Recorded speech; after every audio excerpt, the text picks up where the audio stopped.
The following is a paid political announcement. Lifelong Democrat Diana Florence served for 25 years as a Manhattan prosecutor under DA Robert Morgenthau. She put criminals away, stood up for victims, and protected our streets. Now, Diana is challenging failed Manhattan DA Alvin Bragg as an independent because it's time for a DA who fights for our families, not criminals. That's why Diana has won the support of organized labor like the steam fitters, plumbers, and ironworkers, everyday New Yorkers who want a DA they can trust. Manhattan needs a DA who will do the job, prosecute crime. That's Diana Florence. Under Alvin Bragg, crime is up and prosecutions are down. Bragg doesn't prosecute crime. He plays partisan politics. Bragg failed to protect women and failed to protect workers. As a prosecutor, Diana Florence won groundbreaking convictions, fighting against corruption, domestic violence, wage theft, and daily working conditions. She's always been a partner of unions, community groups, and to cops like us. For Manhattan District Attorney, vote for Diana Florence. Diana4DA.com. Paid for by Diana for Manhattan DA.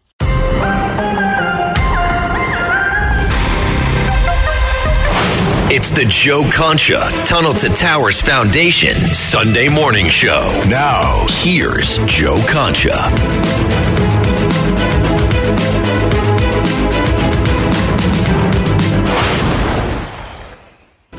Welcome back, everybody. Let's bring in Shawn Farash. He got a good retweet. You know, I've been retweeted a couple times by the president, and it's amazing how your phone can blow up when that happens. Because, you know, especially when during the first term, Trump would do it on Twitter, and he had something like 90 million followers on there, has millions on Truth Social now for Trump 2.0 as well. And sure enough, Shawn Farash, who does the best Trump imitation I've ever heard. And there's a lot of people that are doing it. It could be, you know, a lucrative business. It's the type of business that gives you a huge TikTok following, for example, like Shawn has. But this is the very best. And not because it's not just the tone and inflection that he has perfectly. It's the content.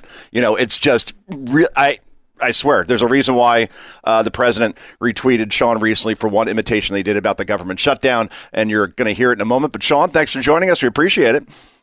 Joe, thank you so much for having me. I really appreciate it. Of course. Now, everybody out there in the New York area listening, Shawn was smart enough to get out of Long Island, just like many of you are smart enough to get out of Manhattan or Brooklyn, the Bronx, New Jersey, Long Island itself as well, and move to Tennessee. I know so many people that have done this, whether it's my friend Tommy Lahren, Clay Travis, Pete Hegseth, before he became Secretary of War, lived in New Jersey, realized the property taxes here are insane, and got out. So was it mainly an economic decision for you, Shawn? Was it cultural? Was it all of those things? It was all of those things. It was politics. It was economics. It was the fact that when I was dating my now wife, but then girlfriend, she's from Florida. She's like, "Why do you live here?" So it's one of those things. It's kind of like, you know, it was time to get out. It was 2022. We decided to leave. We moved out in January of 2023. We lived in the Nashville area for a year, got away from that because it's a blue kind of area of Tennessee, and then lived in Murray County last year, right around Spring Hill, where the old Saturn plant used to be. And now we bought a home. We bought a home in Murfreesboro, Tennessee. So it's been great. It's been everything that we could have wanted and more. I mean, I hear such great things about Tennessee, living there, and especially when you're more out of the city limits and into the suburbs, and, you know, whether it's east to the Smoky Mountains or anywhere for that matter. Do you guys have kids now at this point? No, we're not right now, but we are finally happy to be done moving. We've moved 4 times in like the last 3 years. Isn't it the worst? So we're kind of just planning. It's the worst. Yeah. Especially when it's in the winter. You know, everyone's like, Tennessee, not bad winters. I'm like, no, it gets to like 20 degrees, just doesn't snow. So yeah, exactly. It's so cold, you know, but it was, it's nice to be settled, and it's nice to be settled in a state here that doesn't demand that I fork over a limb, you know, for my electricity or anything like that. Electricity's so bad here in New Jersey. I mean, I got my bill, and I thought it was a zip code. I'm like, that's a zip code. Wait, that's the actual bill? And we don't even use a lot of lights. I'm constantly shutting off in the house. It doesn't make, so you made the right move, I'm telling you, especially with the school systems. You absolutely made the right move if you're going to go public school down there. And we're talking to Shawn Farash. Yeah, I want to play the imitation that I teased earlier, and we're going to play it in full. Kind of a rule on radio, you're not supposed to go in a soundbite for more than like 20, 30 seconds. But this was that good. I said, you know what, let's just play the whole thing. And then I want to ask you on the other side, like where you come up with this material, because again, I think that's the best part about this besides the invitation itself. This is the Shawn Farash cut, guys. Go. Hola, mi fellow Americanos y bienvenidos al cierre de Schumer. That means welcome to the Schumer shutdown. We call it the Schumer siesta, right? It's the Schumer siesta. We put the government on siesta, crying Chuck. And El Hakimo Jefe Jeffries, we used to call him Dollar Store Obama, until we realized he's worth far less than $1. But they put the government on siesta to give illegal aliens your health care. We're not going to let it happen. I looked at both of them. I said, we're not going to let it happen. It's no bueno. I said, it's no bueno. They begged me. They said, but senor, por favor, please give illegal aliens the health care. I said, we're not going to do it. We're never going to do it. It's not going to happen. And they're also very upset about our big, beautiful sombreros. You look at them. These are the greatest sombreros the world has ever seen. We really have the best sombreros, and everybody wants one except Crying Chuck and El Hakimo Jefe Jeffries. They don't want one, but they're going to wear one when all is said and done. We're going to end the siesta. We're going to reopen the government, and we will not give in to the demands of Chuck and El Jefe. We're not going to do that. Thank you. God bless you. Dio lo bendiga. And God bless America. Thank you for your attention to this matter. Oh, that's perfection. The judges give it a 10. I like the repeat because that's what Trump is really known for. It's no bueno. No bueno. You know, they're calling it the Schumer shutdown. Schumer shutdown. I mean, the mariachi band, how long did it take you to conjure that up? Because obviously, like, the shutdown was only a day or two old when you came out with this, but I mean, it's just perfect. So thank you. So on Tuesday of last week was when the sombreros were going crazy. Yeah. And I was actually hanging out in X Space with it's called The Political Theater. It's not my space, but I jumped in and we did like a kind of like a pseudo press conference type deal. And I do this in X Spaces all over the place. It's a lot of fun for me as like a creative exercise. Yeah. You know, I used to love the show Whose Line Is It Anyway? Improv. Like, I don't know what anyone's going to ask me, but they think they're asking the president a question or they act like it. And it's fun for me to kind of go through it as a creative exercise. So the idea kind of came from that, kind of in exchanges in that space. And obviously the fact that the sombreros were going viral early last week in anticipation of the shutdown.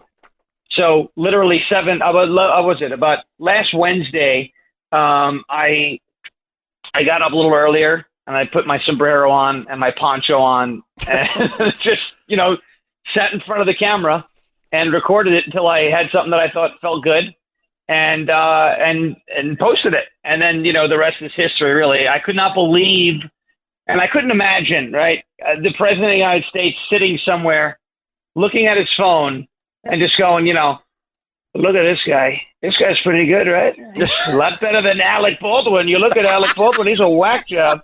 This guy's pretty good. You know, so I don't want to know. I mean, I do want to know, but I don't know how he wound up seeing it. It was everywhere. But I'm happy that he liked it. I'll say that. I mean, were you using, and we're talking to Shawn Farash, Trump imitator, and, you know, as a great podcast as well, I should very much mention, Ungoverned on LFA TV. Were you using, because I'll admit, for something that long, I would need some notes just to kind of stay on the rails.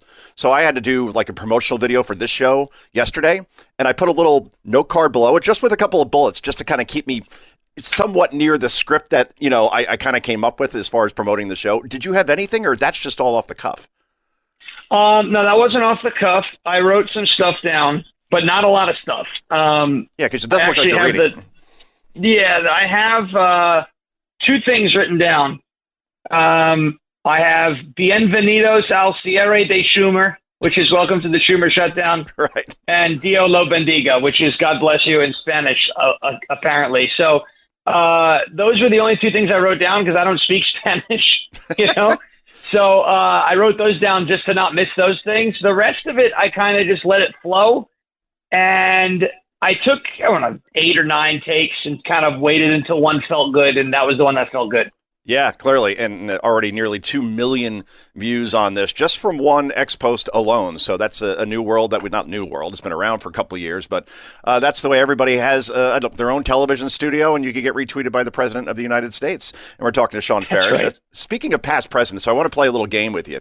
And basically, I want to go through what I think were the 4 best presidential imitators since I was alive, and I'm older than you. So we got to go back to Reagan for this one, but let's play cut 1 first. I want you to rank Rich Little doing Ronald Reagan. This is Rich Little. Go. Do you know, Judge, that things are so bad right now in America that the mafia had to lay off 3 judges? I was a judge. I take that personally. Yep, and that's Judge Jeanine Pirro, of course, that Rich Little was talking to on Fox News back in the day. So where do you rank Little? Have you watched Little in the past as far as any ideas or pointers as far as how to do Trump?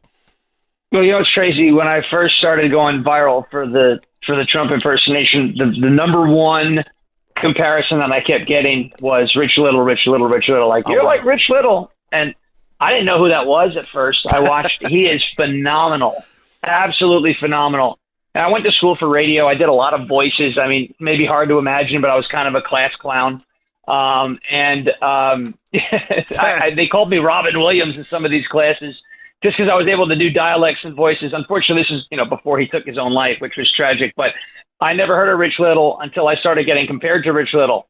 And he's phenomenal. And I'll give that Reagan a 10 out of 10. All right. There you go. I've met Rich Little. And the thing that gives him an advantage and why he would get on Carson, because he kind of looked like Reagan. Like, in other words, when you could not do much to kind of look like the guy you're imitating, that's incredible. All right. Let's do our next president. This will be George H.W. Bush, Dana Carvey, Saturday Night Live fame, Wayne's World, obviously, as well. It was great in that and in many other roles. But Carvey was so good and was so, I want to say, gentle with his imitation that George H.W. Bush actually invited him to perform at the White House with Bush and Barbara Bush there. So it's a different world compared to the Alec Baldwins, which would never happen in a billion years with Trump, of course. But let's play Dana Carvey doing George H.W. Bush, guys. Go. None of us want war in that whole area out over there. But as Commander-in-Chief, I am ever cognizant of my authority to launch a full-scale orgy of death there on the desert sand. I mean, that's excellent as well. It's good stuff. I'll give that one a 9.5. I think that was good. Not as good as Rich Little with Ronald Reagan. And maybe that is because Rich Little does resemble Ronald Reagan. That's one of my favorite things, too. People are like, I look at your face, and then I hear Trump's voice come out of your mouth. I don't understand how that works. I say, yeah, you got a dollar store version of Bradley Cooper on the screen with gigantic ears, but somehow I sound like Donald Trump. So. Oh, my wife went to college with Bradley Cooper at Georgetown, and she's always like, I don't know how I missed him. I'm like, well, he wasn't Bradley Cooper. That's why he's just another guy. Right. But yeah, that's true. So you're what, in your 30s, 20s? Yeah, I'm 34. 34. Okay. I think. So for you to do Trump, after a while you lose track. I agree. Have you ever dressed up like Trump to do Trump? Yeah, I've done the suit in a few videos and a few live appearances and things, the wig. It just doesn't feel right. One of the things that I like to do, I support Trump. I'm a big Trump supporter. And so, I don't want to clown him, right? Yeah. I mean, I'll poke fun maybe a little bit here and there about, little things. I do, a bit. I taught Tiger Woods how to golf. He wouldn't have been named Tiger if it wasn't for me. It was his name was Eldrick, Joe. His name was Eldrick when he came out, but I said, you got to name him Tiger. That's tough. You got to be tough and strong. So I would do little things like that, but I'm not trying to take away from him. That you have these people on the left, SNL, these folks who want to impersonate him to clown him. I feel like it becomes too much of a caricature or circus act. I'm trying to advance that cause, right? I'm all about MAGA and all that. So my favorite comments, whether it's on TikTok or YouTube, or any of these comments, are from leftists who are like, I hate the man, but that was funny. Okay. And I go, all right, you were exposed to some truth. I've got my accomplishments met here. I wonder if SNL will ever come calling. I get the feeling they won't for whatever reason, for the exact reasons you just laid out, especially being the Trump supporter part. I'll give you one more since we're a little low on time. And this is Daryl Hammond doing Bill Clinton back in the 90s with a cameo from Monica Lewinsky. Let's play that cut. Go. Hello? Hey. Hey, Monica. I was just going to call you. Gosh, it's like we have the same brain. I really miss you. So what are you doing? Well, I got Saddam on the other line. Looks like there ain't going to be a war. Well, that bites. Totally. Anyway. Say, I go 10 with that as well, because he also looked like Clinton. Yeah, I'll go 10 with that. I think that was good. I got a friend here in Tennessee who does a pretty good Bill Clinton. The first time I met him, he was like, "Oh my gosh, you're the Trump guy." He's like, "Wait, listen to this," and he started doing Bill Clinton, and I was like, "Oh, there's a potential bit here. Like, let's keep kicking some ideas around." So a lot of fun. That was really good. Absolutely. And Shawn Farash, thanks again for joining us. I mean, this is awesome. I know the crowd is going to really reach out to me on this one, and you hopefully get some Twitter followers here as well. Very easy, at Shawn, SHAWN_Farash on X, Ungoverned on LFA TV. Please do tune in for that podcast as well. Shawn Farash, let's have you back again. Thanks again. That was awesome. Thanks, Joe. Really appreciate it. All right. This is the Joe Concha Tunnel to Towers Sunday Morning Foundation Show. Back with more in just a moment. It's the Joe Concha Tunnel to Towers Foundation Sunday Morning Show. The following is a paid political announcement. Lifelong Democrat Diana Florence served for 25 years as a Manhattan prosecutor under DA Robert Morgenthau. She put criminals away, stood up for victims, and protected our streets. Now, Diana is challenging failed Manhattan DA Alvin Bragg as an independent because it's time for a DA who fights for our families, not criminals. That's why Diana has won the support of organized labor, like the steamfitters, plumbers, and ironworkers, everyday New Yorkers who want a DA they can trust. Manhattan needs a DA who will do the job, prosecute crime. That's Diana Florence. Under Alvin Bragg, crime is up and prosecutions are down. Bragg doesn't prosecute crime. He plays partisan politics. Bragg failed to protect women and failed to protect workers. As a prosecutor, Diana Florence won groundbreaking convictions, fighting against corruption, domestic violence, wage left, and deadly working conditions. She's always been a partner of unions, community groups, and to cops like us. For Manhattan District Attorney, vote for Diana Florence. Diana4DA.com. Paid for by Diana for Manhattan DA.